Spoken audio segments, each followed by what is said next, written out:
शादी हुई तो मैं बहुत डरी हुई थी क्योंकि मेरे पेट में किसी दूसरे का बच्चा था।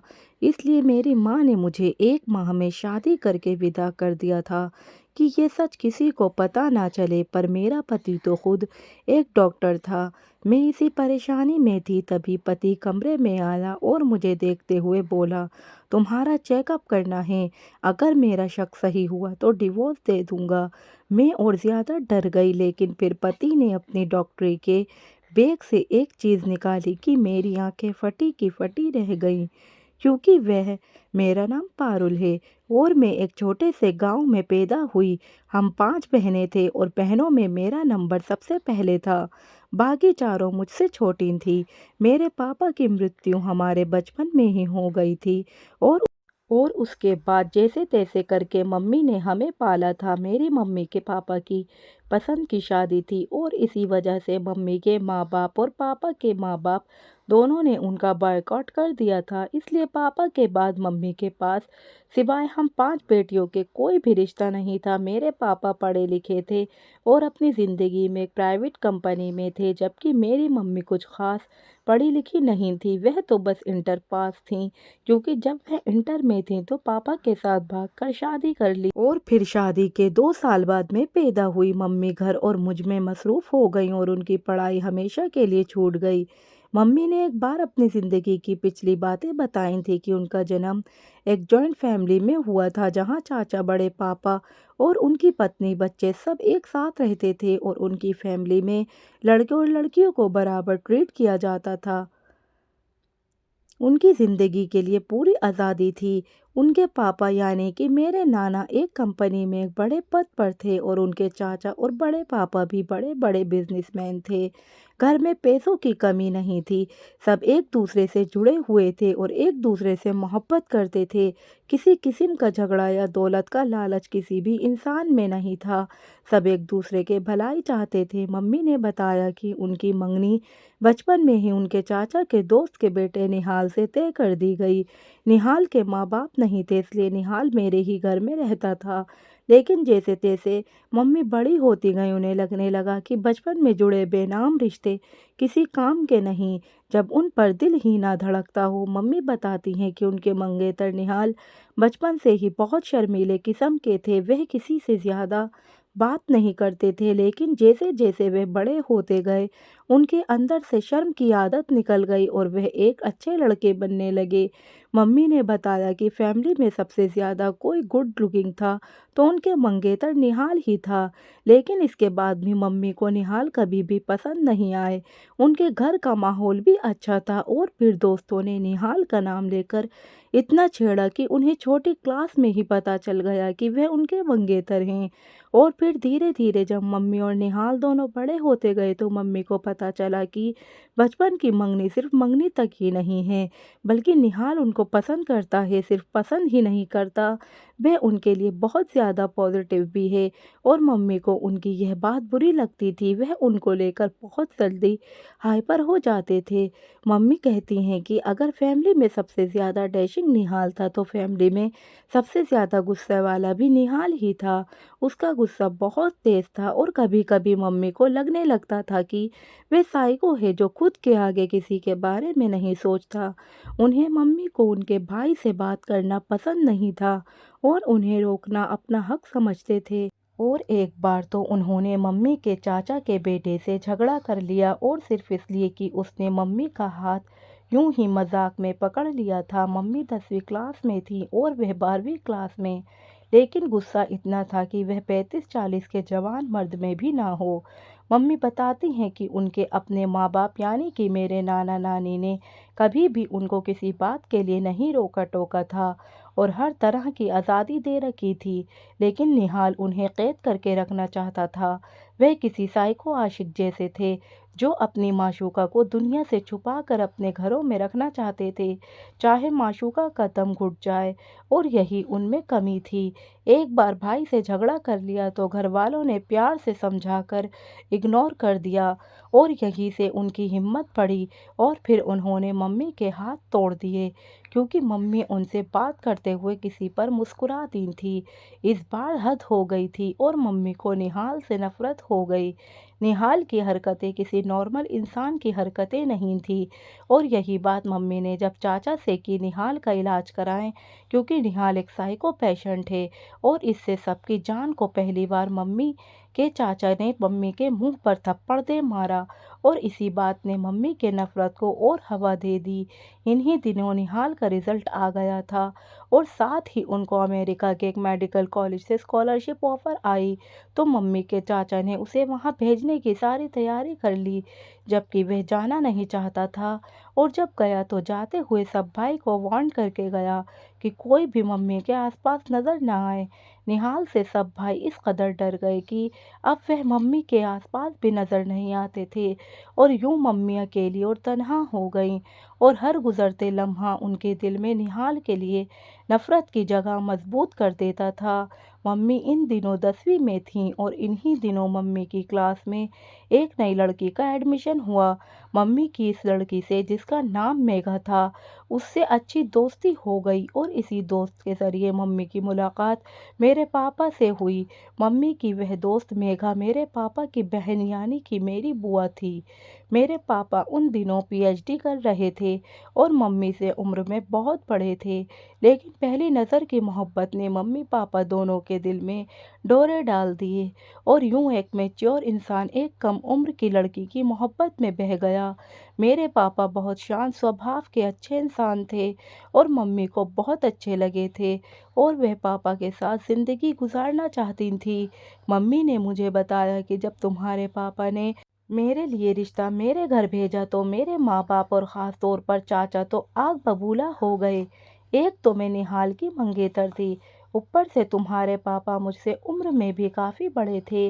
मेरे घर वालों को इतना एतराज़ था कि उन्होंने तुम्हारे पापा के माँ बाप यानी कि तुम्हारे दादा दादी को भी बेइज्जत किया और इस बेइज्जती की वजह से तुम्हारे दादा दादी को कुछ भी हो जाता मेरी और मेरे घर वालों की शक्ल नहीं देखना चाहते थे। लेकिन मैं और तुम्हारे पापा यूं ही घर वालों की वजह से अपनी मोहब्बत की कुर्बानी नहीं दे सकते थे, इसलिए लाख घर वालों को मनाने पर भी जब वे ना माने तो हमने छुपकर शादी का फैसला किया और एक दिन चुपके से शादी भी कर ली।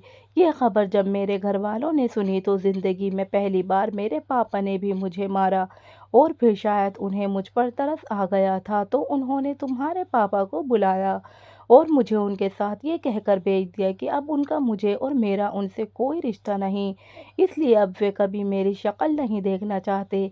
और चाचा ने यह भी कहा कि जितनी जल्दी हो सके हम दोनों ये शहर छोड़कर चले जाएं क्योंकि निहाल को पता चल चुका है और वह गुस्से से पागल हुआ इंडिया आने को तैयार है और अगर वह आ जाएगा तो तुझे और तुम्हारे पापा को जिंदा नहीं छोड़ेगा। कितने गुस्से वाला इंसान है, इसलिए मुझे उस शहर को छोड़ना ही बेहतर लगा था।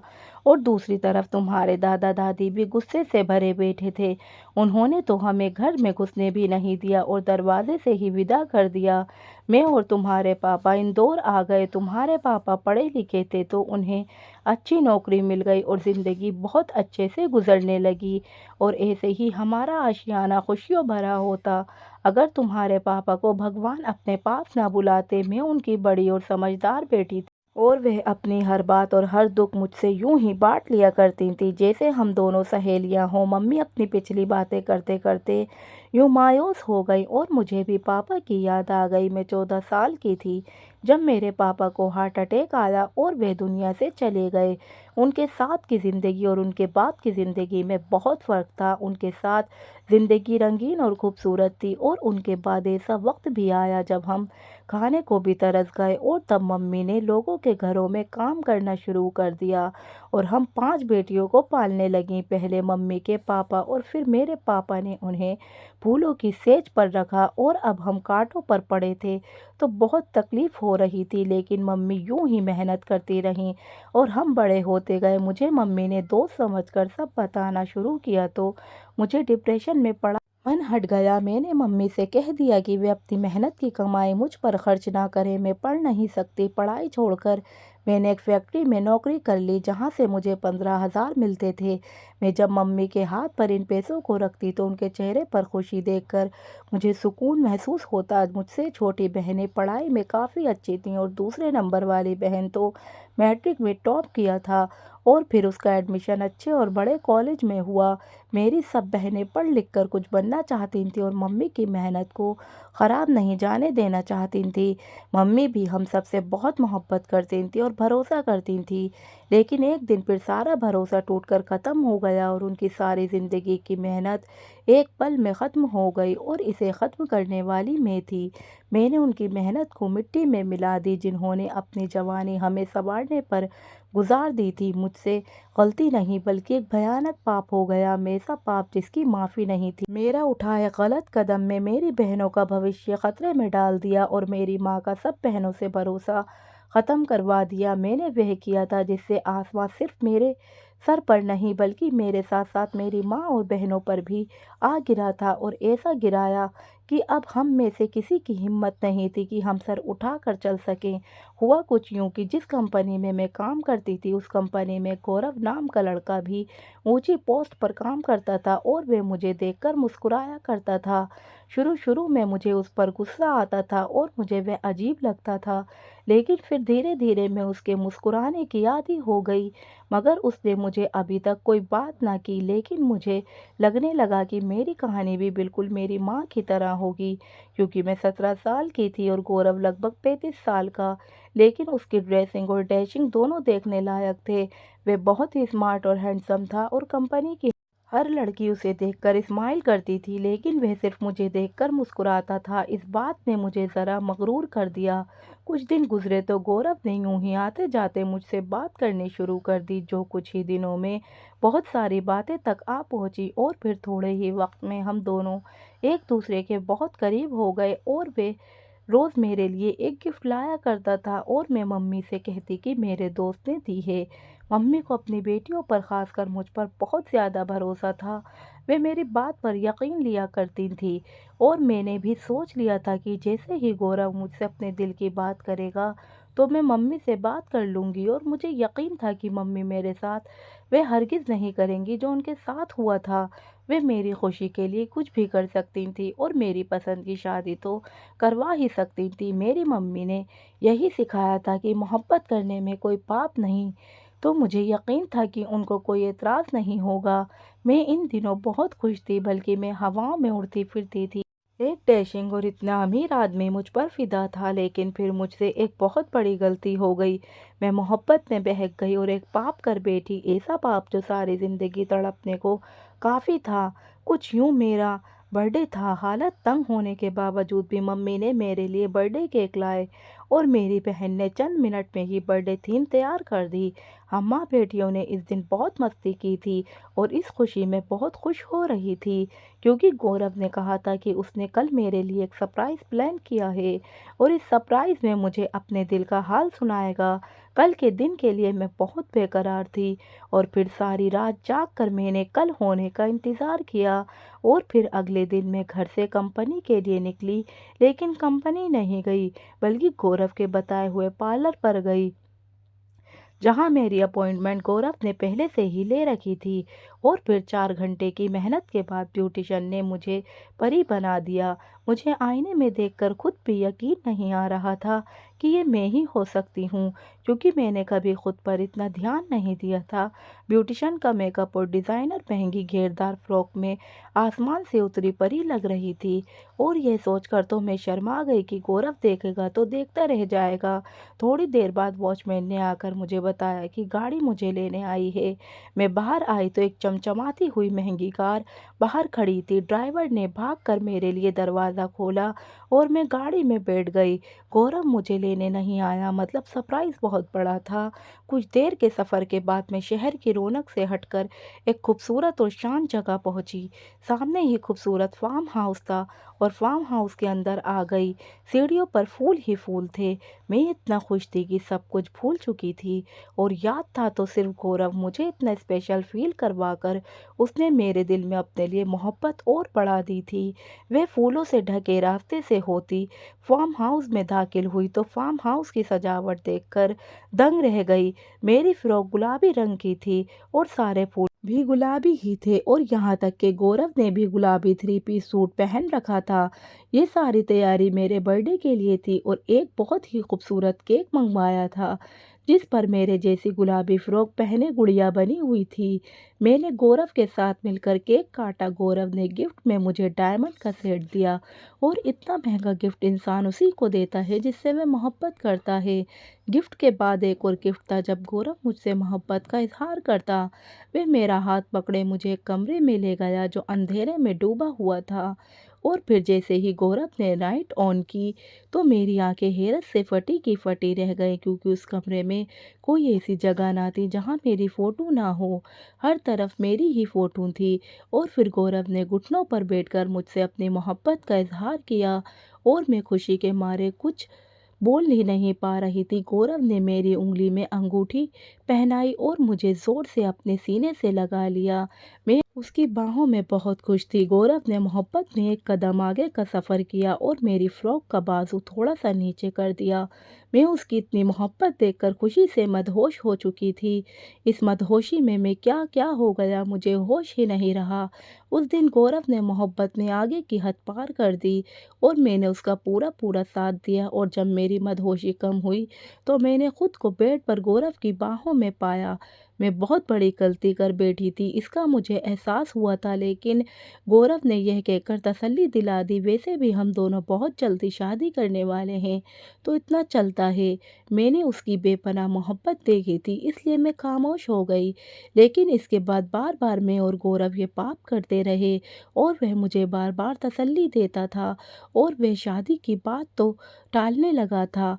मुझे महसूस हो रहा था कि उसे मेरे करीबी के सिवा मुझ में कोई दिलचस्पी नहीं और तभी एक दिन अचानक से मेरी तबीयत खराब हो गई तो मैं डॉक्टर के पास गई। डॉक्टर ने मेरा चेकअप करने के बाद जो बात मुझे बताई उसने मेरे पैरों तले ज़मीन निकाल दी। डॉक्टर ने बताया कि मैं माँ बनने वाली हूँ। मैं ये बात बताने के लिए गौरव के घर गई लेकिन उसके फ्लैट पर ताला लगा हुआ था। जब मैंने उसके पड़ोसी से पूछा तो पता चला वह तो चंद दिन पहले ही यहाँ रहने आया था और अब जा चुका है। लेकिन मैं खुद को तसल्ली दे रही थी कि गौरव मेरे साथ ऐसा नहीं करेगा, वह वापस आएगा। मैं उसका फ़ोन मिलाकर थक चुकी थी लेकिन उसका नंबर स्विच ऑफ आ रहा था। मेरी परेशानी दिन ब दिन बढ़ रही थी और मेरा वज़न भी बढ़ रहा था।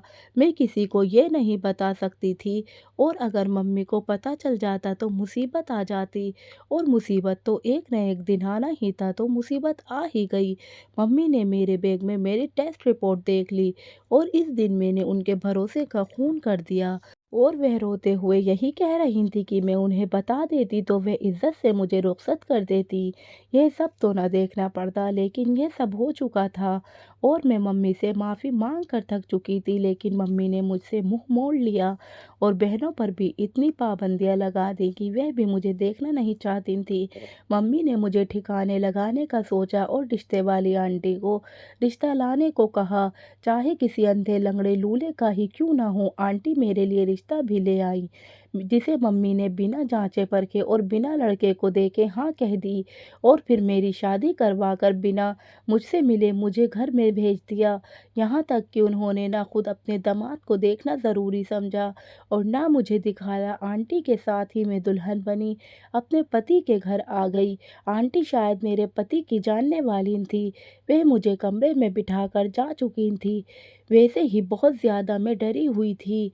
मेरे पेट में किसी दूसरे का बच्चा था और अब मैं किसी की पत्नी थी। मम्मी ने कहा था कि यह बात किसी को बताने की ज़रूरत नहीं, इस बात को छुपा कर रखूं और कुछ दिन बाद बता दूं मैं माँ बनने वाली हूँ। तो मेरा पति समझेगा वह उसी का बच्चा है और मेरी बदनामी भी नहीं होगी। लेकिन अभी कुछ देर पहले जो बात आंटी कह कर गई थी उसने मेरे रोंगटे खड़े कर दिए। आंटी ने कहा था कि मेरे पति डॉक्टर है और अगर वह डॉक्टर था तो उसे चाहकर भी सच नहीं छुपा सकती थी और आज शादी की पहली रात थी। मेरी हकीकत उसके सामने खुल जानी थी। उसी वक्त कमरे का दरवाज़ा खुला और मेरा पति अंदर आया। मेरा दिल धक धक कर रहा था चेहरे पर कई रंग आ रहे थे, मेरे हाथ कांपने लगे थे। मेरे पति ने कहा कि वह मेरा एक टेस्ट करेगा क्योंकि उसे मेरी हालत देखकर मुझ पर शक हो रहा है। जैसे जैसे जल्दी जल्दी में शादी हुई तो कोई पागल भी समझ सकता है कि ज़रूर कुछ गड़बड़ है, इसलिए वह मेरा टेस्ट करेगा। और जैसे वह समझ रहा था, अगर वे सच हुआ तो वह मुझे डिवोर्स दे देगा। मुझे कुछ समझ नहीं आ रहा था, मैं क्या करूं? बुरी तरह से फंस चुकी थी। मुझे फिर से अपनी दूसरी बड़ी गलती का एहसास हुआ जो मैंने शादी करके की थी। मुझे शादी करनी ही नहीं चाहिए थी, इससे अच्छा था कि मैं सुसाइड कर लेती और फिर सबके लिए सब कुछ ठीक हो जाता। लेकिन अब सब कुछ खराब होने वाला था क्योंकि जैसे ही वे टेस्ट करता, मेरा सच सामने आ जाता और फिर वह मेरे साथ क्या करता ये भी मैं नहीं जानती थी। मैं डर से खुद से सिमटी बेड पर बैठी। मेरे पति अलमारी से अपना डॉक्टरी का बैग निकाल कर लाया। मेरे दिल की धड़कनों की रफ्तार तेज हो गई और मैं जान चुकी थी कि आज मेरी बदनामी और मौत से कोई नहीं बचा सकता, क्योंकि मेरा डिवोर्स होता और फिर सीधा मुझे ज़िंदगी को अलविदा कह देना था, क्योंकि इसके सिवा कोई और चारा ही नहीं था। मेरे पति ने अपना डॉक्टर का बैग मेरे सामने बेड पर रखा और फिर उसे खोलकर सबसे पहले जो चीज़ उसने निकाल कर मुझे दिखाई, मेरी आंखें हैरत से फटी की फटी रह गई, क्योंकि वे तो मेरे और गौरव की फ़ोटो थी, और वह भी ऐसे वक्त की जब मैं गौरव के धोखे के मोहब्बत समझकर बहक गई और मैंने खुद को उसके हवाले कर दिया। मेरे पति ने वह फ़ोटो मेरे सामने फेंकी और फिर बैग से कुछ निकालने लगा, और कुछ देर बाद उसने बैग से चमड़े की तरह कोई चीज़ निकाली और अपने चेहरे पर पहनी। फिर तो मेरे पैरों तले ज़मीन निकल गई, क्योंकि मेरे सामने गौरव नहीं खड़ा था, बल्कि उसकी मुखौटा था जो मेरे पति ने अपने चेहरे पर लगाया था। उसने चेहरे वाला मास्क उतारा और ज़ोर से हंस पड़ा, और फिर जब उसने मुझे अपना नाम बताया, मेरे ऊपर एक और बम गिरा। उसका नाम निहाल था, डॉक्टर निहाल। वह मम्मी का मंगेतर था जिसने मम्मी से बदला लेने का यह तरीका निकाला था। वह सब अपना कारनामा मुझे बता रहा था कि कैसे उसने मेरी मम्मी को ढूंढते हुए इतने साल लगा दिए, और जब उसने मुझे देखा तो उसने मेरी मम्मी की आदत नज़र आई, और फिर कुछ दिन में सब कुछ उसे पता चल गया। और तब उसने ये खेल खेला, इंसानी शक्ल का एक मास्क उसने बनवाया और वह पहनकर वह मुझे धोखा दे रहा था, ताकि मेरी माँ वैसे ही तकलीफ से गुजरे जैसे मेरी माँ के भाग जाने के बाद वह तड़पा था, और उन्हें ढूंढता रहा। और फिर उसने मेरा इस्तेमाल किया, और इतना घिनौने तरीके से मुझे इस्तेमाल किया। मम्मी ठीक कहती थी कि निहाल एक पागल आदमी है, और इस वक्त वह कोई जंगली लग रहा था। वह सच में साइको था और मुझे उससे डर लगने लगा था। वह मेरी मम्मी से बदला लेने के लिए न जाने आज मेरे साथ क्या करता। मैं एक बार फिर से बुरी तरह फंस चुकी थी। निहाल का मकसद मेरी माँ की मौत से बढ़कर तकलीफ देना था, और आधा वह मेरे ज़रिए दे चुका था और बाकी आधा भी मेरे ज़रिए देना चाहता था। उसने अपनी डॉक्टरी के बैग से रिवॉल्वर निकाला और उसने गोलियां डालने लगा। एक माँ को मौत से भी बदतर तकलीफ उसकी औलाद की मौत पर होती है, और वह मुझे मार कर ये तकलीफ मेरी माँ को देना चाहता था। मैं जो कुछ देर पहले खुदकशी कर सोच रही थी, अब मौत को अपने सामने देखकर मेरी रूह कांपने लगी। मैं खुद को बचाना चाहती थी, लेकिन कैसे बचाती? मैं तो खुद इस दरिंदे से। लेकिन तभी मेरी नज़र साइड टेबल पर रखे गुलदस्ते पर पड़ी, और मैंने फ़ौरन वह गुलदस्ता उठाया और उसके सर पर दे मारा। वह चकरा कर फर्श पर गिरा और उसके हाथ से पिस्तौल दूर जा गिरी।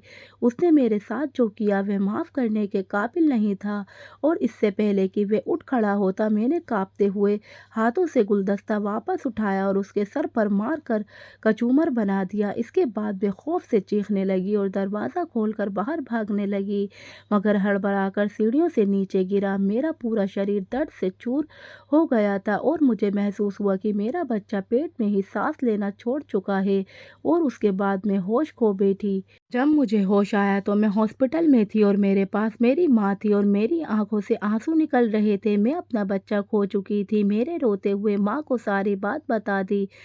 मैंने पुलिस को सारा बयान दे दिया, और पुलिस ने इस इल्ज़ाम में मुझे गिरफ्तार कर लिया। माँ ने अपने सारे जेवरात और घर बेचकर अच्छा वकील किया, और मुझे अपने सेल्फ डिफेंस में की गई निहाल के खून में बचाने के लिए मेरी मदद की, और इसलिए मुझे रिहा कर दिया गया।